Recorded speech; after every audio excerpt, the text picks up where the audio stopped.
Caracas Venezuela की राजधानी और रात के सन्नाटे को चीरती धमाके की आवाजें।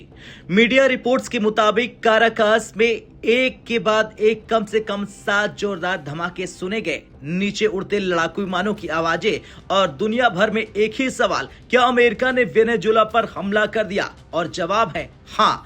तो इसका असर सिर्फ लैटिन अमेरिका तक सीमित नहीं रहेगा, इसका सीधा असर पड़ेगा भारत पर, आपकी जेब पर, पेट्रोल डीजल की कीमतों पर और भारत की ऊर्जा सुरक्षा पर।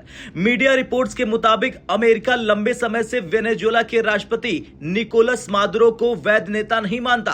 अमेरिकी राष्ट्रपति डोनाल्ड ट्रंप पहले ही संकेत दे चुके थे कि वेनेजुएला पर सख्त कार्रवाई की जा सकती है। अमेरिका मादुरो को तानाशाह कहता है और इसी वजह से वेनेजुएला पर तेल, बैंकिंग और ट्रेड से जुड़े कई कड़े प्रतिबंध लगाए गए। लेकिन सवाल यह है, अगर हमला हुआ है तो भारत क्यों परेशान है? दरअसल बहुत कम लोग जानते हैं कि भारत और वेनेजुएला के बीच सिर्फ राजनयिक संबंध नहीं है, बल्कि करीब 2.26 अरब अमेरिकी डॉलर का कारोबार होता है दोनों देशों के बीच। चलिए अब जानते हैं भारत वेनेजुएला से क्या कुछ खरीदता है। भारत खरीदता है कच्चा तेल, पेट्रोलियम कोक, लोह के स्क्रैप, तांबे और एल्युमिनियम का स्क्रैप और ऑर्गेनिक केमिकल। मीडिया रिपोर्ट के मुताबिक साल 2024 में भारत ने वेनेजुएला से करीब 22 मिलियन बैरल कच्चा तेल आयात किया और यहीं से कहानी गंभीर हो जाती है। वेनेजुएला का तेल भारी और घना होता है। भारत की बड़ी रिफाइनरी, खासतौर पर रिलायंस की जामनगर रिफाइनरी, इसी तरह के सस्ते भारी तेल और प्रोसेस करने के लिए डिजाइन की गई है।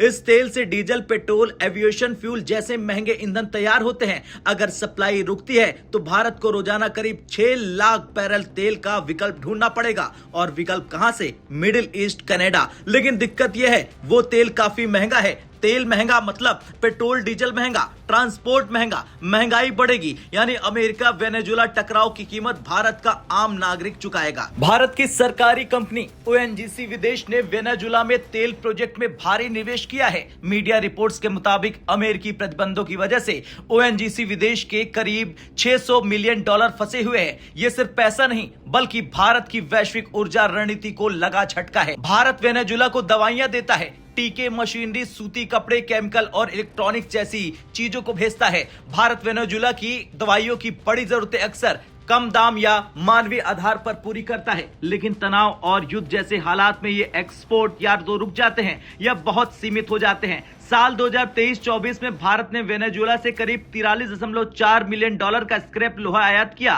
साल 2024 में करीब 36.20 मिलियन डॉलर का एल्यूमिनियम भारत लाया गया। यह सामग्री ऑटोमोबाइल, कंस्ट्रक्शन, बिजली, मैन्युफैक्चरिंग जैसे सेक्टरों की रीढ़ है। अगर सप्लाई रुकी तो भारत की इंडस्ट्री पर भी झटका लगेगा। अब सबसे बड़ा सवाल है, भारत अमेरिका के खिलाफ खुलकर क्यों नहीं बोल रहा? इसके पीछे की 3 बड़ी वजह है। पहला, Bharat America trade deal. Bharat और अमेरिका के बीच अभी महत्वपूर्ण ट्रेड डील साइन नहीं हुई है। अगर भारत ने वेनेजुएला मुद्दे पर अमेरिका की खुली आलोचना शुरू की तो यह डील फिर से अटक जाएगी। दूसरा सबसे बड़ा पॉइंट है रणनीतिक संतुलन। भारत एक तरफ अमेरिका के साथ रणनीतिक साझेदारी बढ़ा रहा तो दूसरी तरफ वेनेजुएला जैसे देशों से ऊर्जा सुरक्षा भी चाहता है, इसलिए भारत कूटनीतिक संतुलन बनाए हुए है। तीसरा सबसे बड़ा पॉइंट, भारत की पारंपरिक नीति। भारत हमेशा से संप्रभुता, गैर हस्तक्षेप, संवाद की नीति पर चलता है, इसलिए भारत किसी भी देश के आंतरिक संघर्ष में सीधा हस्तक्षेप नहीं करता है। खैर, अगर मीडिया रिपोर्ट सही है और अमेरिका वेनेजुएला टकराव और बढ़ जाता है तो ये सिर्फ 2 देशों की लड़ाई नहीं होगी, ये लड़ाई है तेल की, ऊर्जा सुरक्षा की, वैश्विक राजनीति की, और भारत इसमें सीधे तौर पर प्रभावित देश है। 2.26 अरब डॉलर का व्यापार, तेल की निर्भरता, ओएनजीसी का फंसा पैसा, सब कुछ दांव पर है। ऐसे में सवाल यह है, क्या भारत इस तूफान से बिना नुकसान निकलेगा या फिर इसकी कीमत भारत को भी चुकानी पड़ेगी?